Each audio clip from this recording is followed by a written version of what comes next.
Hello everyone. आज हम पढ़ रहे हैं एनसीईआरटी बुक क्लास 9 हिंदी क्षितिज चैप्टर 15 सर्वेश्वर दयाल सक्सेना की लिखी हुई कविता मेघ आए। मेघ आए ये एक बहुत ही ब्यूटीफुली कंपोज पोयम है।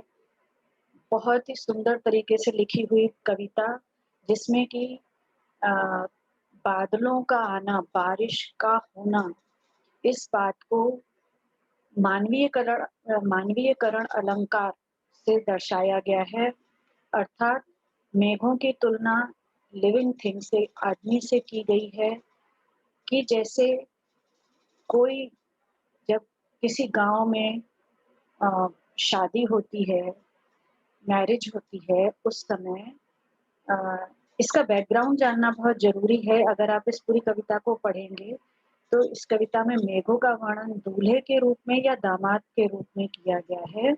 पहले ज़माने में एक रिवाज होता था गाँव में कि लड़कियों की शादी छोटी उम्र में कर दी जाती थी और 1-2 साल बाद जब लड़की बालिग हो जाती थी तब उनके हस्बैंड होते थे, जो पति होते थे, वो उनको लेने आते थे अपने घर।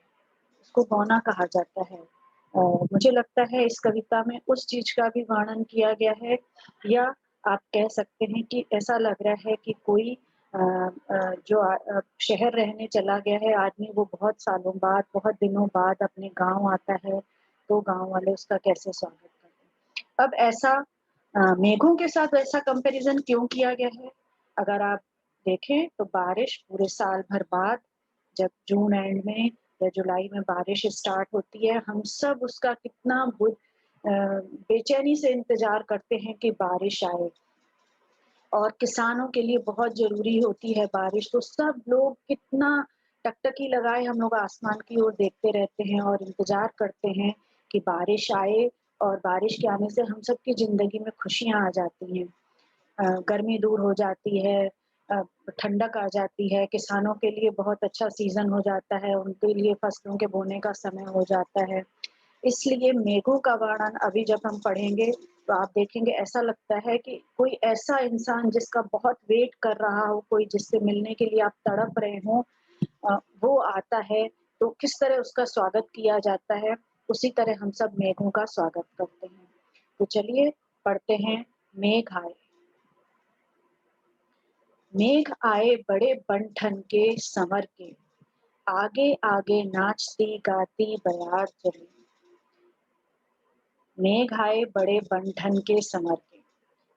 देखिए एक एक शब्द का यूज कितना सोच समझ के किया गया है, कितना प्यारे ढंग से किया गया है।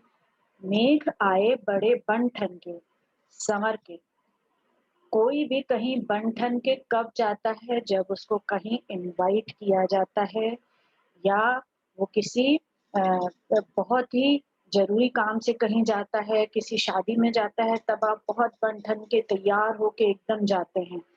तो ठीक है, इसी तरह मेघ, क्योंकि हम सब उन्हें इनवाइट करते हैं, हम सब क्लाउड्स को, बादलों को काटते हैं कि बारिश हो, तो इसी तरह मेघ आ रहे हैं बड़े बन-ठन के, बहुत तैयारी के साथ। बहुत सुंदर लगता है जब बारिश का पहला दिन होता है, वो बहुत ही सुंदर लगते हैं बादल तब। तो मेघ आए बड़े बन-ठन के संवर के, आगे आगे नाचती गाती बयार चली। बयार मतलब ठंडी हवा। बादलों के आते ही हवा का, सबसे पहले हमें हवा से पता चलता है कि बारिश होने वाली है, बादल आ चुके हैं। तो सबसे पहले कौन आती है? जब कोई बारात आती है तो उसके पहले कौन, सब लोग नाचते गाते चलते हैं। उसी तरह ऐसे लग रहा है कि कोई दूल्हा आ रहा है और उसके आगे बाराती जो हैं, दूल्हे के रिश्तेदार हैं, सब नाचते गाते आ रहे हैं। उसी तरह हवा चल रही है, नाचते। आप इमेजिन करिए कि किस तरह से, ये बहुत ही रियलिस्टिक इमेजिनेशन है कि किस तरह से बया ठंडी हवा पहले आती है। और क्या होता है, जैसे ही ठंडी हवा आती है, बारिश के आने से पहले दरवाजे, खिड़कियाँ खुलने लगी, गली-गली क्या होता है, इसको 2 तरीके से समझ सकते हैं। कई बार तो हवा के तेज हवा से, जब बारिश होने वाली होती है, हवा तेज होने से दरवाजे और खिड़कियाँ हमारे खुलने लगते हैं हवा के दबाव से, है ना? जहाँ ठक ठक होने लगती है, खिड़कियां अगर खुली होती हैं तो हवा की वजह से खुलती बंद होती हैं। और दूसरा क्या होता है, जब कोई बारात आती है तो सब लोग गलियों में झाँक-झाँक के देखने लगते हैं कि किसकी बारात है, दूल्हा कैसा है, बाराती कैसे हैं। तो आप दोनों तरीके से इसको ले सकते हैं कि दरवाजे, खिड़कियाँ खुलने लगे गली-गली, जैसे हम लोग दूल्हे को देखने के लिए अपनी छतों से, अपनी खिड़कियों से झाँक-झाँक के देखते हैं, उसी तरह अगर आप देखिए, जस्ट इमेजिन करिए कि किस तरह से जब बारिश होने वाली होती है या बादल हम लोग को दिखाई देते हैं या आवाज़ आती है, ठंडी हवा चलने लगती है, हम सब अपनी खिड़कियों से देखने लगते हैं, हाँ, बारिश होने वाली है, लगता है आज बारिश होगी, है ना? और उतने ही खुशी से, उतने ही उल्लास से हम सब बादलों को देखते हैं और चाहते हैं कि बारिश जल्दी हो। पाहुन जो आए हों गाँव में शहर के, पाहुन मतलब अतिथि, मेहमान। जैसे गाँव में शहर से कोई आता है, कई बार आपने फ़िल्मों में इस तरह के सीन देखे होंगे कि कोई गाड़ी से शहर शहर का कोई आदमी गाड़ी से आ रहा है या ऐसे ही गाँव में कोई भी शहर का आदमी आता है। आपने देखा होगा कई बार विदेशों के लोग जाते हैं तो किस तरह से लोग उनको झाँक-झाँक के देखते हैं, कितना प्यारा स्वागत करते हैं उनका धूम-धाम से। उसी तरह से मेघ आए बड़े बन ठन के, ऐसा लग रहा है कि जैसे कोई शहर का आदमी गाँव जाता है तो कितना बन-ठन के, ऐसा लगता है सूट-बूट पहन के आया है, तो सब लोग उसको बड़ा देखते हैं, मुड़-मुड़ के देखते हैं, प्यार से देखते हैं, उसका स्वागत करते हैं। उसी तरह सब लोग मेघों का स्वागत कर रहे हैं क्योंकि मेघ आए बड़े बन-ठन के संवत। ठीक है? तो इस पैरा का अर्थ ये हुआ। पेड़ झुक झाँकने लगे गर्दन उचकाए, आंधी चली धूल भागी घाघरा उठाए। क्या हुआ, हवा चलती है, जब बारिश होती है, पेड़ झुक झाँकने लगे, पेड़ ऐसे लगता है झुक-झुक झाँक रहे हैं, गर्दन उचका-उचका के सब लोग कैसे देखते हैं हम लोग कि कहाँ बारिश हो रही है, कहाँ से आवाज़ आ रही है, क्लाउड्स कहाँ हैं। तो ऐसे लग रहा है कि पेड़ों को भी कैसे देखा, पेड़ों का भी मानवीयकरण किया गया है यहाँ पे।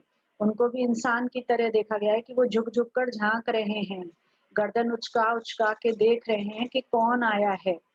आंधी चली, धूल भागी, घाघरा उठाए। अब देखिए यहाँ पे धूल, धूल को, आंधी को भी क्या कह रहे हैं, उसका भी मानवीयकरण किया गया है। उसको भी देख रहे हैं एक लड़की की तरह जो अपनी लॉन्ग स्कर्ट्स, घाघरा को उठा के, आपने देखा होगा कभी जब बारिश आने लगती है तो बच्चे भागने लगते हैं घर की तरफ। तो ऐसे लग रहा है जैसे आंधी आई है, तो क्या कैसे उन्होंने कैसे देखा है आंधी को, कवि ने क्या इमेजिन किया है कि आंधी आ रही है और धूल कैसे लग रहा है कि जैसे कोई बच्ची, कोई लड़की अपना लॉन्ग स्कर्ट को उठा के और फास्ट भाग रही है। बांके चितवन उठा, नदी ठिठकी, घूंघट सर के। क्या हुआ, बांके चितवन, चितवन मतलब आँखों से देखना, बाकी मतलब यंग, जो यंग जनरेशन होती है जवानी में, जैसे जो यंग लड़के-लड़कियाँ होते हैं, उस तरह से नदी जो है अपनी आँखें उठा के देख रही है, ठिठक रही है, 2 मिनट रुक रही है, अब उसका घूंघट सरक रहा है क्योंकि बहुत तेज हवा चल रही है, तो उसका घूंघट सरक रहा है, वो रुक रही है अपना घूंघट ठीक करने के लिए। और बाकी चितवन मतलब नज़र उठा के देख रही है इधर, क्योंकि बारिश होने वाली है, आंधी चल रही है, धूल उड़ रही है। तो नदी का भी क्या हुआ है, नदी का भी मानवीयकरण किया गया है कि नदी को भी एक लड़की की तरह देखा है जिसका कि घूंघट सरक रहा है। घूंघट सरक रहा है क्या होता है, मतलब नदी का भी लहरें होने लगती हैं, नदी भी फास्ट लग रहा है बह रही होती है। कई बार बारिश में नदी का क्या होता है, पानी ऊपर आ जाता है, तो उसको बोला गया है कि उसका घूंघट सरक रहा है। ठीक है? मेघ आए बड़े बन-ठन के सँवर के, नदी भी देख रही है कि ये मेघ आए हैं बड़े बन-ठन के, बहुत तैयारी के साथ सँवर के आए हैं। तो इस तरह से यहाँ पे किन-किन चीज़ों का मानवीकरण हो गया, पेड़ का मानवीकरण हो गया, धूल का हो गया, नदी का हो गया और मेघ का तो है ही। नेक्स्ट पैरा, बूढ़े पीपल ने आगे बढ़कर जुहार की, बरस बाद सुध लीनी। अच्छा, बूढ़े पीपल क्यों कहा गया है? क्योंकि पीपल ज़्यादातर बहुत ज़्यादा सबसे लॉन्ग लिव जो होते हैं, उसकी सबसे ज़्यादा एज होती है। कई कई पीपल के ट्री 200-300 साल पुराने भी मिले हैं। होते हैं उससे इसलिए जैसे घर के बड़े बुजुर्ग होते हैं, तो सबसे पहले कोई मेहमान आता है, खास करके गाँवों में आज तक भी ये रिवाज होते हैं कि बड़े लोग या शादियों में आपने देखा होगा कि सबसे पहले जो बड़े बुजुर्ग होते हैं, वो दामाद का स्वागत करते हैं। इसी तरह ऐसा लग रहा है क्योंकि ज़्यादातर पीपल के पेड़ जो होते हैं, गाँव के बाहर होते हैं। जहाँ से गाँव का एंट्रेंस चालू होता है, वहाँ पे पीपल का पेड़ होता है। तो चौपाल लगती है, वहाँ पे बड़े-बुजुर्ग बैठे रहते हैं। तो कवि कहते हैं, कवि ने क्या इमेजिन किया है कि ऐसा लग रहा है कि सबसे पहले जब बारिश गाँव में आ रही है, तो कौन स्वागत कर रहा है? बूढ़ा पीपल उसका स्वागत कर रहा है। जोहार की मतलब होता है उनका स्वागत करना। और क्या बोल रहे हैं? बरस बाद सुध लीनी। जब कोई मेहमान बहुत दिनों बाद आता है, तो हम उसको क्या बोलते हैं कि आप बहुत दिनों बाद आए। या घर का कोई लड़का जब बहुत दिनों बाद चला जाता है कहीं पे काम से और ज़्यादा हम उसके टच में नहीं रहते हैं, तो हम क्या बोलते हैं कि पूरा 1 साल हो गया आपने कुछ खोज खबर भी नहीं ली। तो उसी तरह कवि कहते हैं कि बरस बाद, 1 बरस बाद क्योंकि 1 साल बाद फिर से बारिश का महीना आता है, तो बरस बाद सुध लीनी। उससे बोल रहे हैं कि आपने इतने 1 साल बाद आप पूछने आए हो हमसे? बोली अकुलाई लता ओट हो किवार की। तो जो अकुलाई कौन बोल रहा है? ये लता बोल रही है कि बरस बाद सुध लीनी। जैसे और औरतें कैसे इसमें लता का भी लता मतलब जो क्लाइंबर्स होते हैं जो पीपल के चारों तरफ लिपटे रहते हैं कई बड़े-बड़े ट्रीज के आगे पीछे क्लाइंबर्स हो जाते हैं। तो जैसे कि घर की औरतें क्या करती हैं? घर की औरतें किवाड़ की ओट से बात करती हैं, दरवाजे की ओट से बात करती हैं गाँवों में या छोटे शहरों में। जो पुराने पुराने समय में क्या होता था, घर की औरतें ओट ओट होके मतलब साइड होके घूंघट की आड़ से बात करती थी या दरवाजे के पीछे से बात करती थी। तो ऐसे लग रहा है कि कोई लता जो है, कोई लड़की है, कोई जो घर के बड़ी-बुजुर्ग औरतें हैं, वो क्या बोल रही हैं कि आपने 1 साल बाद हमारी सुध ली है अभी, ओट हो किवार की, है ना? हर्ष आया ताल, लाया पानी, परात भर के। ताल का भी मानवीयकरण, ताल मतलब तालाब, है ना? तो तालाब जो गाँव का तालाब है, बहुत खुश हो गया। है ना? और क्या होता है आपने देखा होगा कई बार शादियों में दूल्हे का स्वागत किया जाता है, उसके बाद उसके पैरों के नीचे एक परात में पानी भर के रखा जाता है और दूल्हे के पैर धोए जाते हैं उसमें। तो कई जगहों पे, कई गाँवों में ये रीति-रिवाज होते हैं।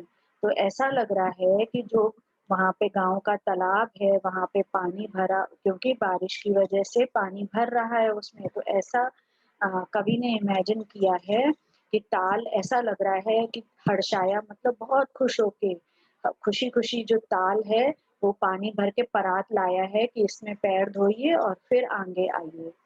तो उसके आगे फिर से कवि कह रहे हैं मेघ आए बड़े बन-ठन के संवर के। बहुत ही खूबसूरत कवि ने मानवीयकरण किया है हर चीज़ का, पीपल का, लता का, तालाब का।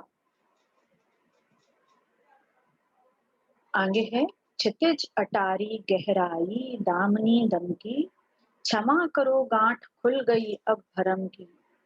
बांध टूटा झरझर मिलन के अश्रु धर के, मेघ आए बड़े बन ठन के संवर के। अब क्या हुआ धीरे-धीरे अंधेरा होने लगता है, तो क्षितिज अटारी गहराई, क्षितिज मतलब होराइज़न जहाँ पे ज़मीन और आसमान का मिलना इमेजिनरी कहा जाता है कि जहाँ जब हम बहुत दूर देखते हैं तो एक ऐसा अ स्टेज होता है, एक ऐसा जब आप बहुत दूर देखते हैं तो कहीं न कहीं धरती और आसमान आपको मिलते हुए दिखाई देते हैं, उसको बोला जाता है क्षितिज। ये एक इमेजिनरी जगह है, जहाँ पे ऐसा माना जाता है कि ज़मीन और आसमान मिल रहे हैं, वैसे तो धरती गोल है, लेकिन जब हम अब कहीं से भी देखेंगे, तो ज़मीन और आसमान के मिलने के पॉइंट को बोला जाता है क्षितिज। अटारी मतलब बालकनी, तो ऐसा लग रहा है कि अ, क्षितिज की बालकनी से, अटारी से दामिनी दमकी वहाँ पे बिजली चमकती है, जैसे-जैसे अंधेरा हो जाता है और बिजली चमकने लगती है, दामिनी मतलब बिजली। तो जब थंडर होता है तो दामिनी को किस तरह दिखाया है? दामिनी को दुल्हन के तरह दिखाया है। यहाँ पे दामिनी बिजली का मानवीयकरण किया गया है, दुल्हन के रूप में। मेघ हो गए दूल्हा, दामिनी हो गई उनकी दुल्हन। तो अब वो क्या कह रही हैं? वो अचानक से आई बालकनी में और क्या बोल रही हैं मेघ से, दूल्हे से अपने, क्षमा करो गांठ खुल गई अब भरम की। कह रही हैं कि मुझे क्षमा करिए, मेरे में अंदर में जो भरम था कि आप नहीं आएँगे या आप नाराज़ हैं जो इतने दिनों से हमारी सुध नहीं ली है, तो अब मेरी वो गाँठ खुल गई है, मेरा वो डाउट क्लियर हो गया है। क्षमा करो गाँठ खुल गई अब भरम की, बाँध टूटा झर-झर मिलन के अश्रु ढर के। मतलब अब उन दोनों उनका बाँध टूट गया और तो वो क्या करने लगी, जो दामिनी थी वो रोने लगी मिलन के अश्रु ढर के। तो जैसे कि हम किसी से खुशी से मिलते हैं और हमारे आँखों से आँसू आने लगते हैं किसी को बहुत दिनों बाद देख के, किसी से बहुत दिनों बाद मिल के, उसी तरह अश्रु ढर के, जब बारिश की आपने देखा होगा पहले मोटी-मोटी बूँदें पड़ती हैं कई बार क्लाउड्स से, तो कवि क्या इमेजिन कर रहा है, ऐसा लग रहा है कि अब दूल्हा-दुल्हन के सब्र का बाँध टूटा, दोनों मिल रहे हैं आपस में और उनके मिलने जो खुशी के आँसू बह रहे हैं, वही जो पहले धीरे-धीरे मोटी-मोटी बूँदें मेघ से गिरती हैं, क्लाउड से आती हैं, उनको इस तरह से कवि ने इमेजिन किया है। और कवि फिर कहते हैं मेघ आए बड़े बंधन के समर के। तो आपने देखा कवि ने ये बहुत ही ब्यूटीफुली इस तरह से